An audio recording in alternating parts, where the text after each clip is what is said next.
Hi, everyone, and welcome to Resource Revolution, the resource management podcast. I'm your host, Christine Robinson. On this podcast, we will discuss the real-life experiences of people in and around the world of resource management.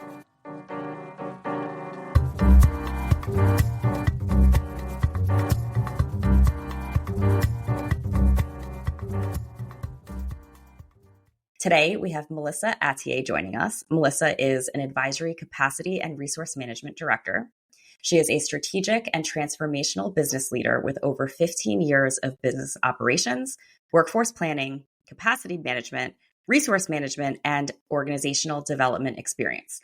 She has extensive experience building and deploying onshore and offshore teams, standardizing processes, and leading leaders and teams through change to support business objectives. Melissa, it's so great having you here with us today. Thank you. I'm excited to be here. I'm excited too. It's interesting. Melissa and I met at the RMGS conference last year, and there was quite a few people that were kind of floating around in the RM space, both that had been at the conference before and others that were new. For anyone who hasn't attended RMGS, it's a really exciting. It's the Resource Management Global Symposium, and it's a really, really great place for the community to come together. So, Melissa, I always like to start by having and just getting some perspective on how people got into resource management in the first place. It's kind of one of those like winding paths type of a profession. So tell us about that. How did you end up in RM? Yeah, I would say it's an accident. It was an accident how I ended up there, which I'm sure you've heard from others before. I started as a client-facing consultant, primarily serving government clients. And one of the operations directors went out on maternity leave and they said, "Congratulations, we're going to have you step in. We think you can cover." And so you always say yes. So I said yes and felt very overwhelmed at first. And then I was like, wow, I really kind of like this role. And when she came back from maternity leave and transitioned into her role, I actually moved into an operations role that was client facing. So I still stayed in that operations resource management space and went client facing, and then eventually moved full time into resource management, being an actual resource manager and then leading teams of resource managers, both here and abroad. Very, very cool. So when you started, you had the background of being a practitioner. Yes. Did you feel like I assume that was helpful. Was that helpful? Absolutely. Absolutely. I understood. I think sometimes it's easy for us as resource managers to say, well, just manage the client's expectations. And managing expectations is a challenging thing to do. And so having been on that side, I felt in my resource manager role, I was better able to have conversations with the leaders on what recommendations they should give to their clients, help them understand the challenges we were facing. So absolutely. I feel like it also helped me to become more of a trusted advisor to some of the managers and directors and partners on these jobs because they knew that I understood their worlds. It's interesting hearing you describe the client management piece and kind of managing clients' expectations, because as I think about resource managers and resource management leaders as they interact with their internal clients, a lot of them being rather senior, did you find that skill transferred? Did you find that was similar at all? Absolutely. So when dealing with the clients, when I was external client facing, I often found I was setting expectations with them on deliverables or if we needed additional funds because of a change order. And then moving into the resource management role, it was, okay, how long it's going to take me to find you resources and setting those expectations, or perhaps setting the expectation that the resource I'm going to propose to you is a 70% match, not 100% match, and why I'm suggesting this individual. And so it definitely helped me go into conversations, providing additional context. So I felt like it was definitely transferable. I like that a lot. I'm actually making a note because I try to, even just for myself, there's always these little gems in these conversations. And something really interesting about what you just described is this idea of that client management. And I really feel that more resource managers could benefit from actual training around that. So it's not just, let's try to think about our conversational skills, but it's actually, there's a whole thing there to unwrap as it relates to how to interact with people sometimes that are more senior to you, a lot of times that are more senior to you. And as you said, managing those expectations, because it, in addition to what you just said, it's almost, well, I'll say this differently. It's very rare as a resource manager to be delivering news that you have found the exact perfect unicorn Yes. fit, right, for what they're looking for. So really it's like 90% of the time you're navigating kind of a difficult conversation. Is that, how has that been for you? Do you feel like that was a skill that you developed over time? Did you get any training on that? I think it was on the job training, right? Crash and burn, and you realize certain things don't work. And you also switch your style depending on the leader that you're dealing with. I also think being a mother helped me prepare for that. So sometimes convincing my child that what we were going to go do that day, even though it wasn't what they wanted to do, was going to be exciting and was going to have benefits for them. So it's taking some of those, motherhood skills and applying them to work. So I don't recall receiving any formal training. I definitely have had a lot of great mentors who I was able to watch and take tips from them. And it's something I really feel like you learn over time, and also learning who your customers are and how they appreciate information. Yeah. I consider myself an over communicator. Those who know me, I know would agree with this. Communication to me is so very important. And in the words of Brené Brown, clear is kind. So that is something I always is very important to me. And there are some who you have to sugarcoat a bit what you're saying, and others who prefer it direct. So it's kind of knowing your audience. Yeah. No, that's huge. So lots to unpack there. I think the piece I love what you said about motherhood and using some of those learnings from parenthood and applying them in the workplace. I don't even get me started on that, because that would be a whole other podcast episode, but I could not agree more. There are so many applicable scenarios where you can transfer your skills, especially in the resource management space, to almost every other part of your life, right? Because it's about efficiency and all of that. But that being said, I'm really glad that you mentioned that. I would really encourage listeners to think about that, because there are so many benefits to applying, and vice versa, right? From work into your home life. So lots of that. The other thing that you mentioned is this idea of not necessarily having formal training, but kind of that on the job learning from others.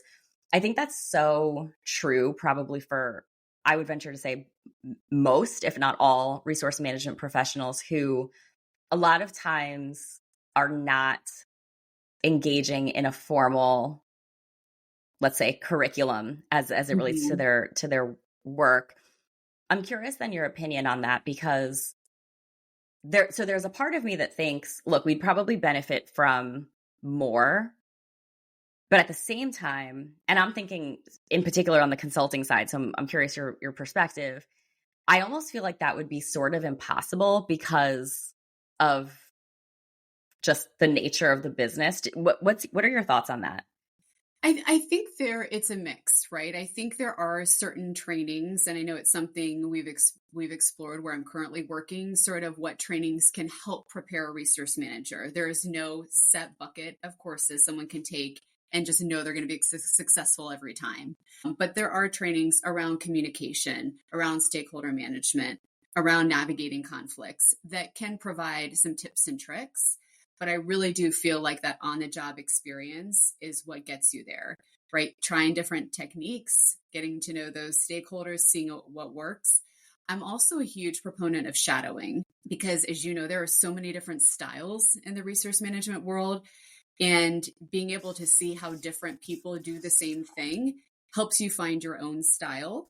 And sometimes you have to try different styles to even find what works for you, so I think shadowing is very important. I always encourage, when I have a new resource manager on my team, even if they're stepping into one area where there's a group of people they can shadow, that they also shadow folks in a different area, just to get that exposure to different styles, to see what might work best for them. I could not agree more. And I think that's so very true. It brings me back. So when I first started in RM, I was on the advisory side. And it was sort of a weird thing, because I loved the job. I was super excited about it. And I loved the fact that I would have this ability to engage with all different kinds of people, at different levels of the organization. But I was also sort of terrified by it because it was extremely clear from my first day that there wasn't going to be like, here's the 3-step process to filling this need. It was a completely different set of demands each time. The pool of resources changed like hourly. And so that was really interesting. So I really like what you said about shadowing, because that is actually how I was trained. And I found it to be so valuable. One, because you start to get a perspective on what the different scenarios might be. But it's really what you said around developing your style. So I will say resource managers and resource management leaders are typically not introverted. That's just my perspective. They're chatty, they want to get to know people, they want to engage with leaders, and they have a perspective on things, which I think really lends itself well to the job. But when you're learning, that can be tricky, because I remember shadowing people and thinking, oh, okay, that worked really effectively, the way that she, worded that with that partner. But then I would go and say it, and it just like didn't feel right at all. Like it wasn't genuine. Do you find that sometimes? Yes. And, it's interesting because I agree. We tend to be a pretty chatty, outgoing bunch. Sometimes we have to remind ourselves that we need to be listening, and not preparing what we're going to Yes. say, especially right when we're in that shadowing mode. And I recall kind of going back to the story of how I got started here when I was kind of thrown into the role. At the time, I was a manager and I was working with directors and senior directors. And my boss at the time said, you have to figure out a way to get them to listen to you and their levels above you. And that really stuck with me. There wasn't any advice provided with that, but that was the goal I was given, right?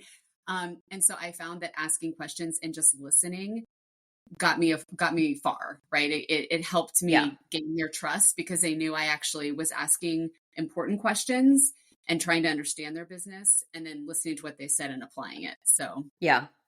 No, that's so important. And I think that is sometimes missed because we are running around and we have a million things going on. I mean, even at the most, I would say, tactical piece of our job, when it's like literally the idea of filling needs, there's usually a lot of them.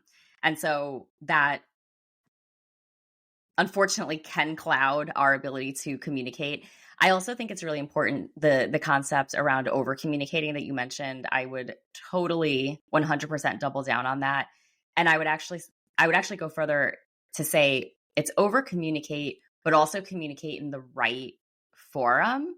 I've had so many experiences, so many situations, different firms, different industries, different geographies, where I really believe that a conflict could have been completely eradicated had that been, let's say, a phone call versus an email. Is that, you're nodding, is that yes. similar? Oh my goodness. Yes. And something that I think I've learned over the past, I'll say 5 or 6 years, as the team has become a global team, Hmm. is the importance of different forms of communication, because of different cultures and just different levels of understanding. And right now I'm working with a large team in India, and sometimes things are more effective when I get on a call and discuss it with the team. Sometimes I need to send an email. Sometimes I do both. Right. And so it's kind of learning what works best, even just with different cultures as well. Yeah. Yeah, no, definitely. That's a really great point. And hearing you describe that evolution from when you started, tell us more about that. So you started, you were a manager, you came over to RM, you liked it, you stayed. I assume the role that you're playing today is not the exact same role that you filled initially. No, and I switched firms. Of course, you get different experiences. You move from one company to another, one firm to another. I started, I'll say, more of a transactional role, kind of what you think of as your typical resource manager, which I think is key for any leader, because you have to be able to understand what that's like to be in the line of fire and to feel that sense of urgency every day. To moving into managing a team of resource managers, and then taking the team and standing up a global team. And that is something, it's a learning every day, I think, for me, and I'm sure others who are doing the same. But it's been a really exciting evolution, and now technology is playing a bigger part in that as well. So lots changing, as you know. Absolutely. Yeah. I mean, that's one thing that's for sure. And I mean, I would venture to say that what we have, I'm sure every generation has probably felt this way, but there is a lot going on now, just in terms of disruption. And I mean, look, we're talking about the resource management space, but even within our world, right? There's a lot of Yes. that, whether it relates to tools that we can be using and dipping into. But the other thing that's interesting, I would say about RM is that as you start to think about things like analyzing the workforce and workforce planning for the future, I'm curious your perspective on this. So one of the things that was always somewhat challenging is you talk about the practice and they are going to be implementing some new fancy AI tool, this new thing that's going to save them a bunch of time. And yet I have always seen that in that, let's say, first year that they're implementing this, there is a huge, I'd say, hesitance to actually account for that in the roll forward, meaning they'll say, look, we're going to save all this time, but then they'll still request the same amount of people. And is that something, have you seen that too? Yeah, I'm just starting to see that a bit. Yeah. I think it's people who understand that resource management is an art and science, Yeah.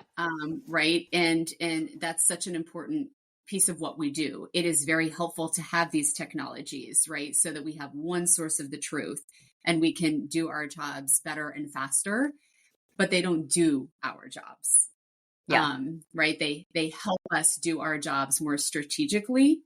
So yeah, I agree. It's a challenging adjustment. Some folks are ready to move forward and they're ready for the technology to maybe be the primary.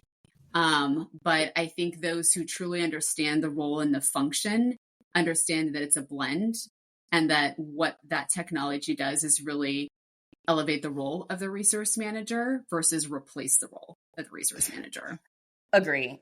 Definitely agree on that. And it's interesting. So hearing you describe that, one of my takeaways from what you're outlining here is, so we have the piece that we talked around negotiation skills, communication skills, all of that.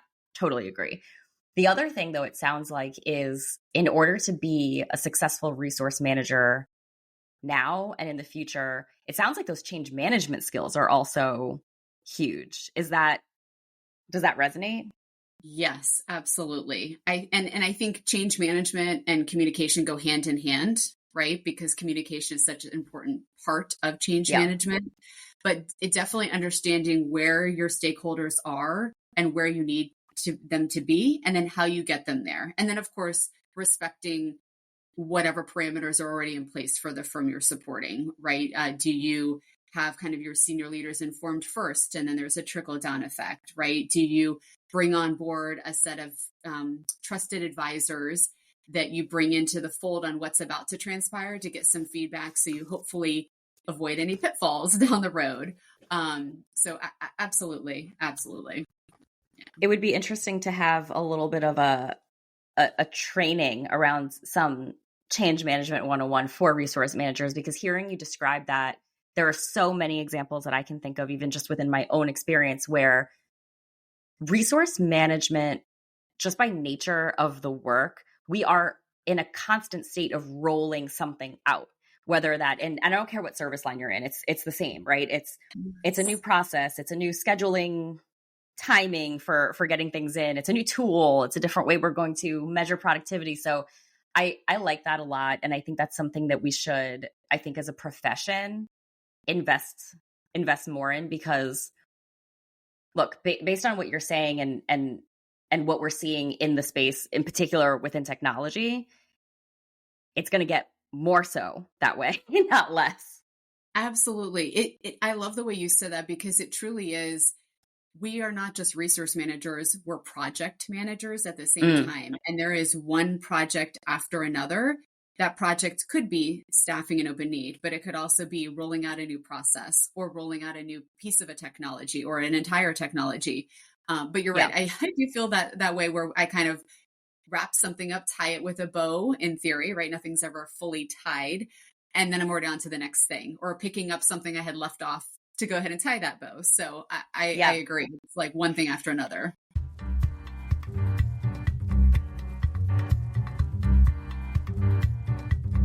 And now a word about our sponsors, Dayshape. Do you ever feel like your team spends more time managing spreadsheets than getting actual work done? If you're a strategic leader in a professional services firm, you know exactly what I'm talking about. Say goodbye to the chaos with Dayshape. Dayshape is an AI-powered platform that takes the stress out of resource management. Imagine scheduling, planning, and staffing all being handled in one smart system that actually understands your business. Sounds too good to be true? Believe me, I dreamt of having this type of technology when I was a resource management leader. It's like having a superpower for your firm, boosting productivity, profitability, and even employee happiness. Plus, it seamlessly integrates with your existing tools, so there's zero disruption. Do you want to see the magic in action? Check out dayshape.com and see how your resource management function can be elevated to a more strategic position. Trust me, your team and your CEO will thank you. It's interesting, too, as we think about that concept of change management, communication, establishing the relationship, kind of painting the picture so that people can kind of, let's say, come along the journey with you. So I heard that you have some cool sayings and analogies that you use with your internal stakeholders. Can you share some of those with us?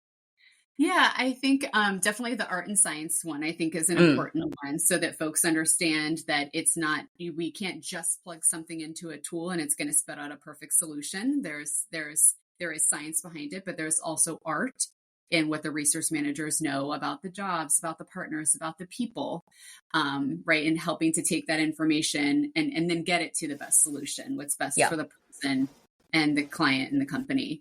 I also like to explain to folks when trying to fill an open need that it's sort of like a recipe, because sometimes I feel like they don't give you enough detail, or they give you what they think you need. And then if you don't have all the information up front, you're spinning cycles and wasting time. So helping them understand what are those skills needed for the role that need to be fresh, right? That they need to have done recently, kind of like your milk and eggs, right? They can't be stale skills.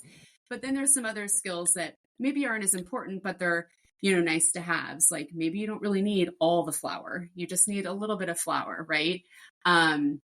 So I think helping them understand, give me the full picture of what a perfect candidate would be, but then also, because a resource manager will know their supply, they can help set the expectations on what they're going to deliver. And if it's going to be that 70% match, they can say, okay, based on what I'm hearing, and given this and this are the most important, I'm probably not going to be able to get you those other nice to haves, right? Yeah. So it's kind of using that. I feel like folks can really relate to a recipe because we all eat. We don't all cook or bake, but we all eat. And so helping them understand, tell me what needs to be like a fresh, recent skill this person has, and what are this kind of the nice to haves. That's so good. I love that. I love it for a lot of reasons. One, it is just so clear. You explain that and you instantly understand what you're going for. And that is so different than sending someone an email with things, options that they have to choose from. So I think that's fantastic. And the other thing is, honestly, I'd relate that back to the first thing we talked about, which is identifying your own style. That the way you explained that was very fluid. It was clearly natural for you to explain it that way. I'd argue if someone else tried to explain the exact same thing, the exact way that you did, but they don't feel as natural doing that, it comes across, right? People know when you're not being genuine. And I think that's so important in this space. And I would really encourage people, look, I think a lot of us we're dealing with a very different, let's say, workplace than even a few years ago. Everyone is so aware of the pandemic and how that changed things, but it doesn't take away the importance and the need for good communication that stands no matter what, right? And I think it's interesting hearing you say that. So I remember, it's so funny, I haven't thought about this in a long time, but I remember a situation where there was a young woman. She was in her third year of being a senior. She was almost a manager.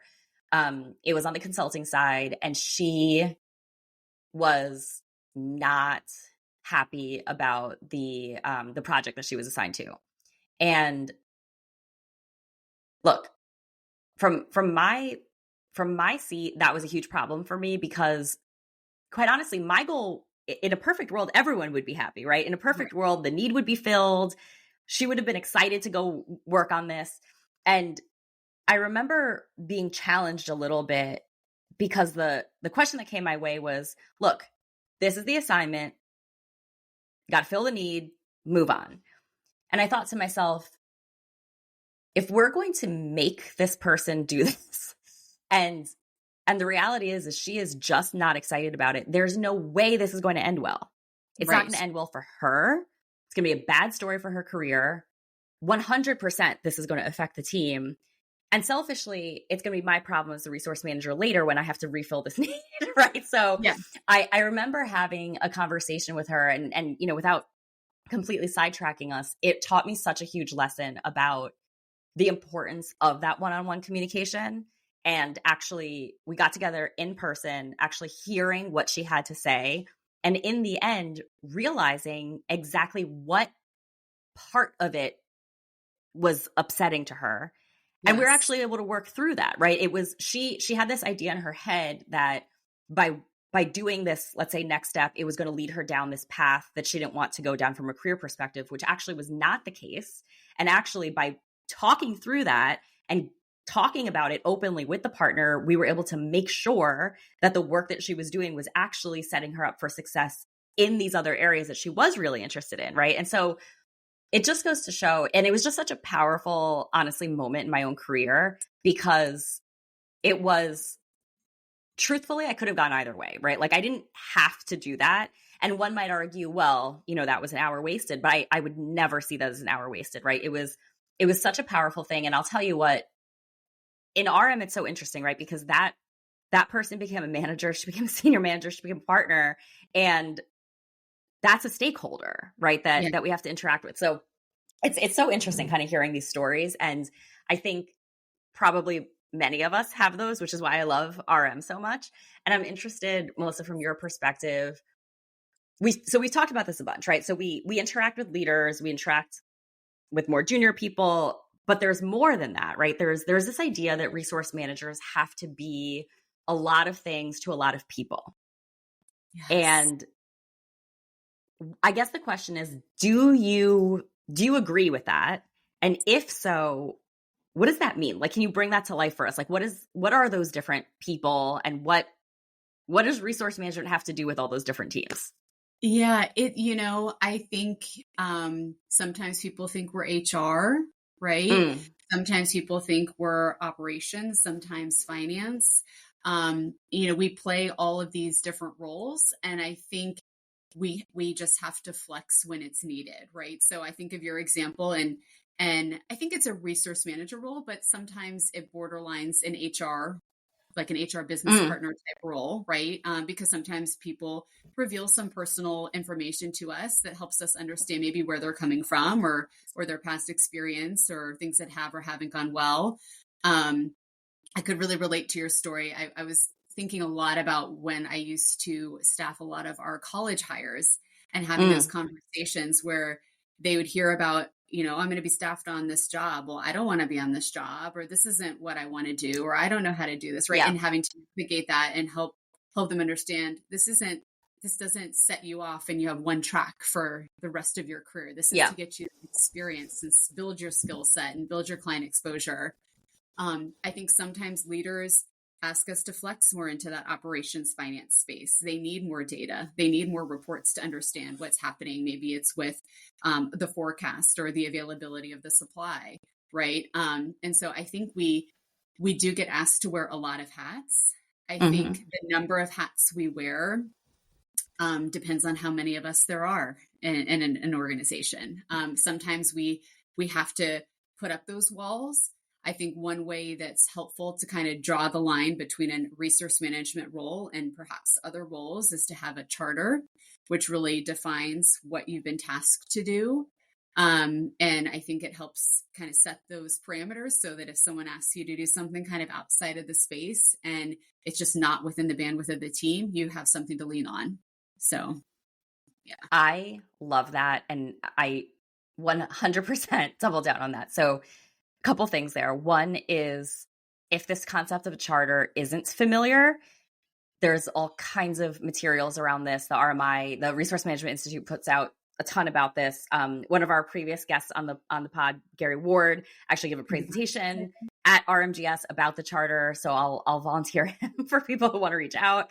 And it's just so helpful to have a delineation for what, let's say, the process is, right? So it's your role, it's the process, and it's how you want to engage. And this is something that's actually really interesting. And this is sort of a silly example, but it's such a practical one. I remember there was a situation where, and this shows just how antiquated the process was. This was years and years and years ago, but it was something around updating. It was like updating vacation or something like that, something in the schedules. And we had a more junior RM, and out of truly good intentions, like really, really trying to do the right thing, was sitting there and making all of these manual updates because in their mind, she's helping the practice, right? And the reality is no, because that's not a strategic value add. And to your point, had we had something more outlined, actually, it would have armed her. It would have positioned her better to be able to explain why that didn't make sense, and actually what is their role and what's her role and what's my role. And so just we're to the wise around that. Having a charter and some sort of actual written down process that you can reference is so important. I would even go so far as to say, I mean, we got to the point, and this is when we were a bit more established, where we were really, so we not only had the process in our day-to-day, but we would actually, as part of onboarding, it was a normal part of onboarding, as you would get, up to speed on this process. So again, another conversation kind of in itself, but I really think that's key. I love what you said around, HR, around finance. RM interacts, well, actually, I'd say it this way. If RM is doing their job correctly, they're engaging with HR, they're engaging with finance, recruiting. Yes. Tell us about that. So it's interesting. I agree with you completely, right? So resource management is not HR. Resource management is not finance. What's interesting to me is that sometimes people think we are, right? So what are those pieces of overlap? Like, in what way would you say, as a resource management leader, do you interact with HR, for example? It is a kind of fine line, and sometimes a confusing line, but a perfect example I can think of that has definitely happened many times is when a resource manager is informed of perhaps a performance issue. And right, generally it may be the manager, director, partner on the job bringing it to our attention. This resource isn't working out. XYZ happened. And it's important that we're aware, right? So we can work with that individual to make sure that they're partnering with HR and that feedback is given to them. I think that's the biggest way I think we partner with HR, and we sort of pass the baton, right? Once we get this information, we sort of pass the baton. We pull in HR so that they can be part of, that feedback process and ensure that it's given to the person, verbally documented, whatever the appropriate path may be. But sort of pull them in for that, and then working to backfill the role and understanding, okay, what perhaps wasn't successful about that staffing, so that we don't make that same mistake moving forward. Or maybe it was just something unique to that individual. But I feel like that's an area where we definitely partner very closely with HR, is when performance challenges kind of bubble to the surface, or we're finding we're struggling to staff someone. They're not getting picked up on a job, and maybe nothing to our knowledge has been raised, right? And so we sort of have some conversations to say, is there something that we don't know about here? Yeah, no, I think that's huge. And I would actually say, to further to your point that you just made, it is a huge miss not to partner with other functions like HR in that example, because I have seen, and mutually beneficial for both groups. Yes. Being in sync, appropriately sharing the information is hugely beneficial, right? Because it makes everything go so much more seamlessly. it allows for the resource manager to operate in a much more nimble fashion by not being hindered by not knowing, certain things and unknowingly creating some sort of an issue. And it also allows for HR to be informed, because the reality is that while I would love to say that everyone follows every process perfectly and does everything exactly when they're supposed to, that's just not the reality. And a lot of times the resource managers are on the front lines, and we are the ones that are hearing first what's happening. And so it's that give and take. It goes back to relationship building, and it goes back to communication. One of the things that you said earlier was establishing yourself as that trusted partner. You can't do that unless you are a good communicator, right? So one of the things that you just said, Melissa, around, let's say, performance concerns, these are sensitive and confidential topics. And you are Yes. not going to be trusted with that information if you can't demonstrate the ability to use it appropriately and to manage, let's say, your access and manage others' expectations around that too. I mean, I've certainly been in situations like that where, and this goes back to the charter, where I'd have someone senior to me ask, well, let me know this person's performance rating. And it's like, no, like that's not Exactly. the process, And so I do think that there's more to that. And certainly, look, I think it depends on the organization. It depends on, at times, even your service line. But bottom line is it's worthwhile to outline, is what I'd say. Yes. And one other thing I wanted to mention, just kind of around the charter, totally agree on Gary being a great resource for that, is to take it one step further and kind of develop that service catalog. So you have this charter outlining your vision, your mission, but this detailed catalog of what you do and don't do is sometimes helpful as sort of an appendix, let's say, to that charter, so that it is easier to push back when you need to, when it's something that your team can't or shouldn't handle, and when you're just trying to create that barrier. Yeah, I completely agree. And I would actually say, so I'm going to just pause on that service catalog. That's so good. That's so good, because I don't know that we use that language in RM. I don't know that we use it anywhere near as often as we should. And that is what we're doing, right? Like, we are providing a service, and arguably a very important operational service within the organization. So why wouldn't we have a service catalog? I think that's really worthwhile highlighting.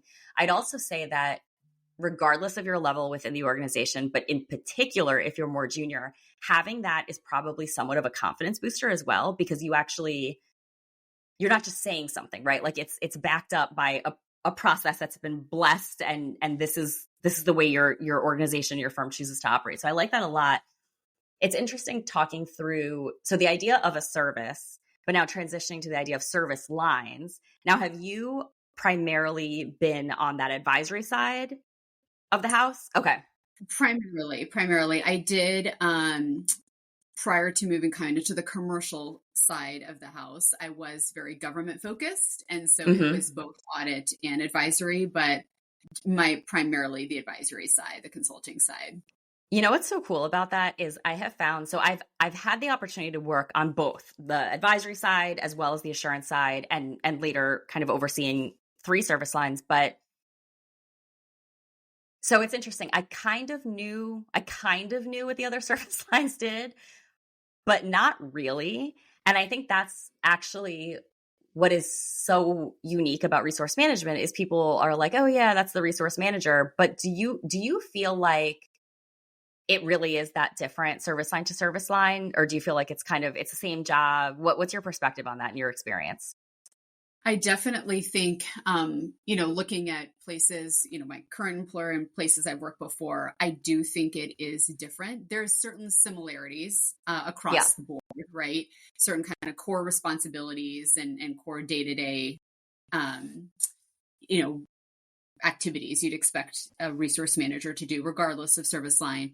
But there are different ways service lines approach staffing, and different nuances to staffing. For example, how much lead time they get on a job, like how much of a heads up, how many hours at a time are they staffing, right? And so I think there are certainly nuances. So we can strive to have some consistent processes, but there's going to be those nuances just based on the nature of the business being different. So I would say that for those resource managers that are working within larger organizations that have perhaps dedicated service line specific teams, I would really suggest that they sync up with their counterparts in those other service lines because one, it's interesting. Two, never undervalue the huge, huge positives of making lateral moves within your career path. So that's just a career insight right there.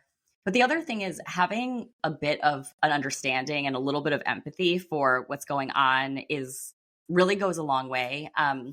Not always, but there will be certain situations where you might share resources across service lines, and having that basic understanding of what people are up against is so important. I remember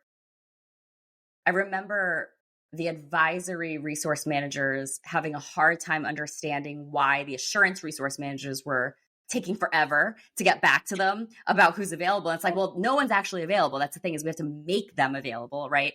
And then the assurance resource managers sometimes having a hard time understanding from the advisory resource managers. It's like, look, it goes from this day to this day. And the advisory is like, what do you mean they're available or they're not available, right? So does that feel like your experience too? Oh my gosh, I love that shout out because I think folks are so hesitant, even when there's an open role or an opportunity to do a rotation or to step in, in a role outside of one's quote home service line. And I don't see anyone raising their hands. It's just not something I see. And as a human, I get it, right? You get comfortable where you are, the processes, the clients, the stakeholders, you developed relationships, and it's scary. But I do think to grow professionally, it does help to understand. You can also take some of your lessons learned and say, hey, why haven't you guys thought about doing it this way? Or to take something you learned from that group and bring it back. So I love that you made that shout out because it's something where there's been opportunities and I haven't noticed people raising their hands. So I love that you highlighted benefits. Yes. No, it is so important too, because one of the things that I don't think is focused on enough is the resource management career path. We talk a lot about the staffing skills, the strategy around RM, which also, speaking for both of us, I think we both love. But there's also, we want to have a good career too, right? Like we want to develop and we want to continue to elevate in our own career. So I like that, and kind of ending it on this high note. And now moving into our newest segment, the RM Would You Rather. So Melissa has not seen these questions before, and this is the way it's going to work. So I'm going to ask you 3 questions. I'll give you 2 options, and you let me know which scenario you would rather be in. Okay, so first one.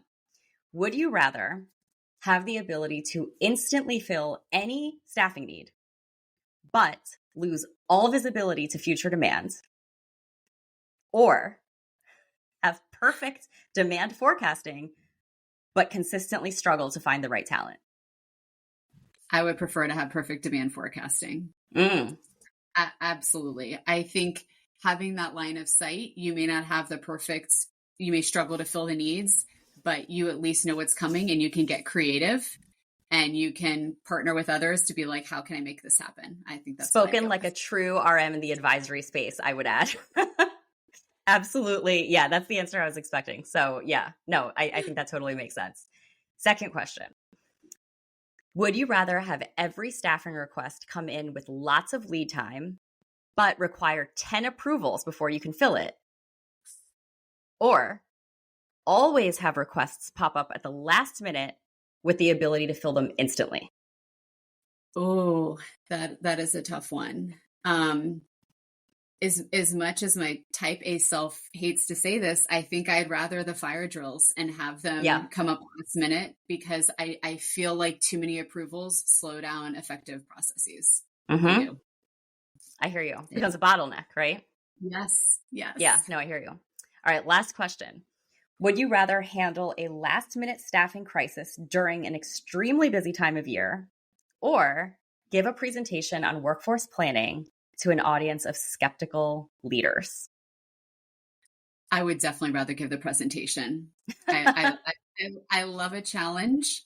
And I think the more that we can help future clients, stakeholders understand what we do and the importance of it, the better. So I love I'll that. take on I love that. And I think that's such an RM personality trait. It's like, we're going to carry the banner. We're going to try to, evangelize more, on the RM space. So I love that. Melissa, it's been awesome talking with you. Thank you so much for sharing your story with us and sharing your perspectives and playing our game. And so with that, we'll go ahead and wrap up our conversation. Thank you all for tuning in, and be sure to subscribe to hear more episodes.